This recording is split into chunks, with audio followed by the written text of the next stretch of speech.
minta keringanan. Allah itu baik. Minta. Mbak Allah ya diringanan mau 5 tok. Jadi cek 45. Balik ke Nabi Musa. Piro 45. Cek ra kuat umat. Wong umatku ra kuat. Jadi sebenarnya bilang umatku ra kuat. Lu cara Nabi Muhammad model wong Malang. Yo beda umatku mbek umatmu. Ribet kan? Beda. Lu Nabi Muhammad kan enggak seperti itu kan? Enggak punya akhlak Malang kan? Akhlak. Maksudnya akhlaknya mujur itu loh, akhlak yang baik gitu loh. Ya akhlak yang mujur, bukan yang Malang gitu. Jadi Nabi ya manut. Tinggal 40 kan, dikurangi lagi 35 sampai 9 kali kan, masyhur itu. Ya kan kalau dikurangi 55 kan berarti turun naik kan 9 kali. Nah, itu setelah 5 itu Nabi Musa cek usul masih ragu. Itu cara Nabi munggah nentek. Ini entek ya. Terus iya ada tuntas betul. Bebas. Terus munggah ado-ado lha opo? Ngapain itu? Akhirnya Nabi Muhammad sudah sampun ya kalimah Allah, saya ini malu sama Allah Musa. Sudah 9 kali dan diturutin terus. Jadi Allah kalau dengan madzahirul jamal itu Nabi Musa biasa nego sama Allah. Tapi ketika Allah dengan madzahirul jalal itu Nabi Musa enggak berani. Yaitu di hadis syafa'ah. Hadis syafa'ah ketika manusia datang ke Nabi Adam, ya tuna Adam. Ya Adam anta abul basar ngene isfa'li ana inda rabbik. Kamu saya minta mensafaati kita. Nabi Musa, Nabi Adam inna rabbi qad ghadibal yawma ghadaban lam yaghdab qablahu mislah wa la yaghdab ba'dahu mislah. Ini Allah sedang murka besar dan tidak akan murka seperti ini lagi. Sudah saya tidak berani nafsi. Nabi Ibrahim enggak, termasuk Nabi Musa ketika di itu ya enggak berani. Karena Allah dengan madzahirul jalal. Itu Nabi Musa enggak berani. Sudah saya sendiri itu pernah salah. Yaitu saya membunuh seseorang yang enggak disuruh oleh Allah membunuh itu. Yang pas jotosi orang Kipti. Akhirnya datang ke Nabi Muhammad. Pas ke Nabi Muhammad Allah dengan madzahirul jamal. Dengan madzahirul jamal sampai Kanjeng Nabi ngendikan analah saya akan memintakan syafaat kalian. Terus fa ahmadu rabbi bima hamida allamaniha rabbi. Saya muji Allah dengan pujian-pujian yang orang lain tidak tahu, hanya saya yang diajari, kata Rasulullah. Ya di sini menurut banyak ulama termasuk kitab yang saya baca, kenapa Muhammad sebagian namanya Ahmadu. Itu dari af'al tafdil fa Muhammadun ahmadu min ghairihi. Muhammad Rasulullah itu kalau muji Allah di atas cara mujinya Nabi yang lain. Jadi Ahmadu bukan dari fi'il mudhari' lil mutakallim tapi dari af'al apa? Tafdil. Fa Muhammadun ahmadu min ghairihi. Bahwa Kanjeng Nabi Muhammad sallallahu alaihi wasallam itu cara mujinya Allah di atas pujian para nabi. Makanya di sini Sayyid Ali Zainal Abidin kalau muji hamdal hamidin wa fauqa hamdil hamidin. Jadi pujian saya ini di atas rata-rata cara mereka apa? Memuji. Yaitu sirinya apa? Nabi itu tahu bahwa akhirat itu tidak bisa batasi Allah. Kamu tidak bisa nyemprit Allah. Allah, ini akhirat tuh. Amal sudah tidak manfaat. Ingat itu. Tidak bisa seperti itu. Allah itu nggak bisa tunduk sama konstitusi yang bernama akhirat. Artinya Allah meskipun di akhirat tetap duwe hak yaf'alu ma yasa atau yaf'alu ma yurid. Nggak bisa kamu terus wah ini akhirat amal ra iso dikirim wong mati, amal ra iso dikirim. Yo pangeran kok mbok atur. Kalau kita yang mengirimkan tidak bisa, tapi kalau Allah tetap bisa. Makanya ada kiai mengatakan kodok qadar ora iso dirubah, itu kamu. Makanya ada seorang kiai ditanya, kodok qadar ora iso dirubah sekali dicatat selesai. Jadi kiai tadi, tapi nak Allah iso. Dalile apa? Yang huwa ma yasha wa yusbit. Nak Allah ya iso, sing ra iso kan kita. Nah, Nabi itu tahu betul meskipun akhirat itu Allah masih bisa dinego saking baiknya. Akhirnya Nabi sujud, masyhur itu terus, ya Muhammad irfa' ra'sak wasal tuta wasatu safa. Semat sirahmu angkat, kuju apa tak turuti. Terus semenjak itu Nabi minta apa? Syafaat. Artinya apa? Ketika Nabi lain berpikir bahwa akhirat ini membatasi amal karena sudah Nabi tahu betul kalau Allah tetap Allah yang enggak terbatas kekuasaannya, enggak terbatas rahmatnya juga saat di akhir. Makanya disebut fa Muhammadun ahmadu min ghairihi. Makanya wa mubasyiran bi rasuli ya'ti mim ba'di ismuhu rahmat. Jadi makanya terus banyak GNU sing macam-macam lah. Sing ono sing potongane wedi terus hati-hati. Niku berarti makome Madhahirul Jalal. Ono sing amen guyon nek makome Madhahirul Jamal. Ono sing ra jelas ngene iki, sing jelas. Nak guyu buanter kok nangis yo buanter. Jebule urusan utang lah ini sudah yang udah.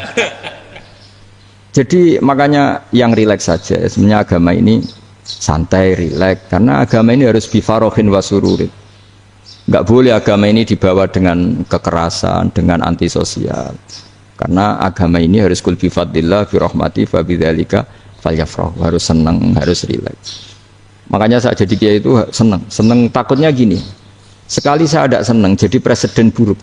Ternyata jadi wong alim ora enak, itu contohnya. Sampean merengut terus uripe susah, nanti orang tidak berani jadi orang alim. Makanya saya buktikan bahwa saya lebih bahagia dibanding rektor. Nanti orang yang jadi rektor semua ingin jadi orang alim. Saya pernah ketemu sekian rektor di Jogja, tanya, Gus, kenapa jenengan bela-belain pesantren sampai segitu? Kan keren kampus NU, sekarang ada Unisma, ada NU Jogja, ada NU Jepara gini. Tak bilangin gini, sampai rektornya itu istighfar kan? Saya bilangin gini, ini sekaligus tak kasih tahu ini rektor Unisma ini. Tak bilangin gini, andai kan tidak ada kiai kayak saya itu Islam bisa tutup. Kok bisa Gus? Misalnya ada perempuan haid faqal adat, itu kalau untuk tahu hukumnya haid daftar dulu ke Unisma, daftar dulu kan, setelah daftar nunggu pelajaran haid, baru tahu haid setelah 3 tahun dari masalahnya ini. Tapi baru kayak kiai ketemu saya di jalan, Gus anak kula nu haid ngeten-ngeten mboten normal, hukumnya piye? Oh hukumnya ini dibalekno ning adat, ora usah registrasi, ora usah daftar. Jadi ya harus ada istighfarnya lah. Unisma juga harus istighfar, semuanya harus istighfar. Karena ada sisi yang nggak mewakili kebutuhan Islam. Tapi saya sebagai kiai juga istighfar. Karena fakta hukum mengatakan yang boleh jadi KUA yang jabat, yang boleh kemenak yang punya gelar. Dan ini yang mengawal Islam secara undang-undang karena mereka yang bikin. Nah karena kiai tidak punya gelar tidak bisa jabat di situ. Saya juga istighfar. Jadi tidak sampai untuk yang istighfar. Karena yang kebutuhan ini terwakili yang punya gelar. Tapi yang punya gelar juga harus istighfar tadi. Mosok kepen roh hukum haid dengan ini kuliah se. Ngentek itu aja nanti nunggu guru yang pas mata pelajaran itu. Ya, terus kapan dia ini sholat? Jawabannya belum ketemu. Tapi baru kayak saya kan ketemu di jalan tanya. Terus saya sering ketemu. Gus saya ini bapak angkat. Mau nikahkan putri saya itu gimana itu? Kalau cerita wali sebenarnya anak saya sok, kalau nggak cerita nggak sah karena saya bapak angkat. Itu banyak. Hanya tak akali ya sudah wali yang sebenarnya taukil pada hakim tanpa diketahui, tapi hakikatnya itu taukil hakim. Itu kan tidak gampang. Nah, tapi kalau tanyanya di kampus registrasi dulu, daftar dulu, baru tahun berapa ada pelajaran itu? Semester 5 baru tak. Iya kan? Semester 5 ya? Iya. Oh, itu kan. Jadi jangan kira terus sistem Unisma itu yang terbaik di dunia, tidak juga kan, tidak juga. Dan sistem-sistem yang lain maksudnya ada. Tapi sistem kiai loh, Bangun juga sering pesen saya, kowe kudu seneng pegawai negeri. Piye sing jaga agama pegawai negeri. Kemarin pas acara 7 harinya Gus Robasa matur itu di depan para kiai. Setelah saya jadi kiai ya itu nyata. Islam di Papua, di NTT yang bawa siapa? Dokter negeri, ya kan? KUA negeri, barokahnya mereka negeri dijamin negara kan, barokahnya Muslim berkebutuhan Islam, akhirnya bikin musola di situ, bikin masjid. Bahkan di Korea Utara itu ada masjid bawaan duta besar, karena banyak duta besar Muslim berkebutuhan masjid. Yang bisa gini itu yang negeri apa yang swasta? Negeri lah. Di sini kiai tidak mewakili semua kebutuhan apa? Islam. Tapi kampus juga nggak, kampus Islam sekalipun tidak memenuhi semua kebutuhan Islam tadi. Masa orang tanya kan nunggu semester berapa tadi? Semester 5 masih daftar dulu. Nunggu pelajaran itu. Ayahnya pas ketemu dosennya, saya tidak pernah kan ribet kan?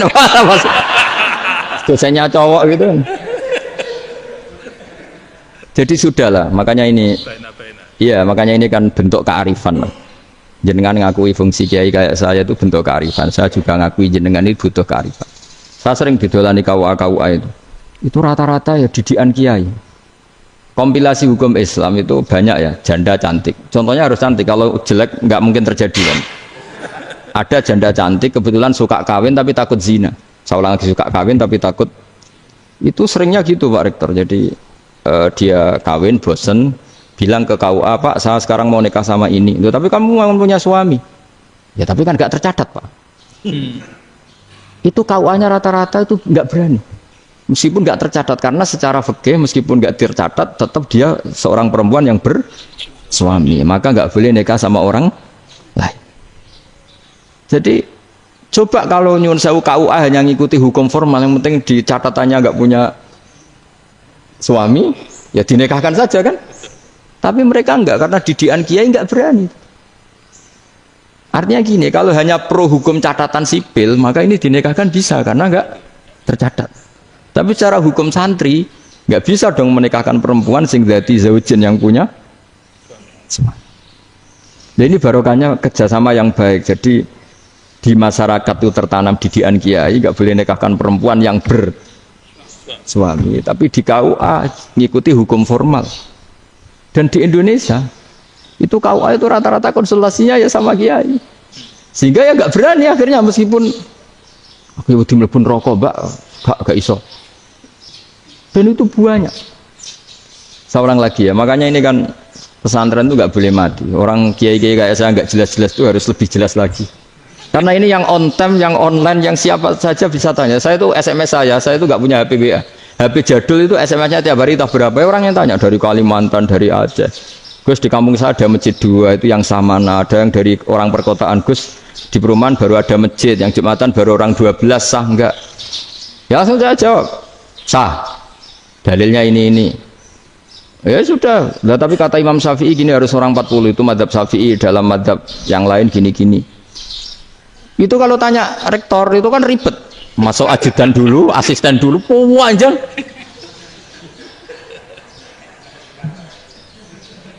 Wah itu kan ribet kan. Manggil dosen dekan VAI dipanggil, dekan VAI nggak mau langsung jawab, cari dosen yang nekuni itu. Usul fikih saya nekuni itu baru seminar, nunggu dulu mbak, ini orangnya baru. Panjang ya. Bisa tutup Islam kalau kesuwen. Coba kalau tanya kiai kan nggak ketemu di jalan. Dulu Mbah Zubair kata Mbah Mun, saya termasuk santri yang diapresiasi Mbah Mun. Dhisik Mbah Zubair yang ngono, anak nong takok apa sowan gak oleh. Gak takok ning kene. Jangan biasa ditanya orang ngadeg-adegan. Ya alhamdulillah ilmunya cukup, kalau gak cukup ya kok sik. Jadi sebetulnya orang sopan itu ya agak-agak ada yang ditutupi sebetulnya. Mboten prayogi teng dalan nginjang mawon matur. Sebetulnya ya sebenarnya memang ilmunya agak cukup gitu. Tapi itu sebenarnya secara fikih itu haram, menunda itu haram. Ya haram tuh, coba bayangkan ya, kalau tanyanya sekarang, Gus saya ini sudah keluar darah 1 bulan penuh, padahal normalnya hanya 6 hari. Saya nanti sholat enggak? Kalau ninjang mawon dugi kula, berarti kan hari ini belum ada keputusan. Sholat apa enggak kan? Tapi karena modus tadi, boten prayogi nggih ngendikan ngoten teng dalan ngenjang tengen kula. Itu kemungkinannya 2, sopan atau goblok, itu saja. Kayaknya kalau sopan enggak lah. Kayaknya enggak lah katanya. Karena secara fikih itu jelas haram. Bagaimana mungkin suatu yang harus dipraktekkan nanti duhur dijawab besok, berarti duhur, asar sampai subuh belum ada jawaban, berarti enggak ada sholat kan? Makanya dibutuhkan orang-orang alim yang kultural seperti ini, dan NU menghormati kultural. Tapi Mbah Mun juga sangat menghormati Islam formal, karena tadi produk-produk formal itu bisa dilembagakan oleh negara, dan itu kita ikut untung. Makanya Mbah Mun itu kalau punya tamu KUA, punya tamu polisi sampai pejabat itu. Kenapa saya contohkan KUA? Supaya jangan kira seperti pendapat orang-orang hasud, wah ya mesti aja disolani presiden seneng, menteri seneng. Enggak juga. Sebenarnya semua kiai itu mulai KUA sampai polisi, polsek, polres itu seneng semua. Karena sama-sama diajak mengawal bangsa ini, diajak mengayomi semua masyarakat. Tapi kadang-kadang masyarakat ngeritiknya, jenenge kiai disolani menteri ya seneng, presiden. Padahal yang sowan kiai itu ya mulai KUA, Kapolsek, kepala desa, RT.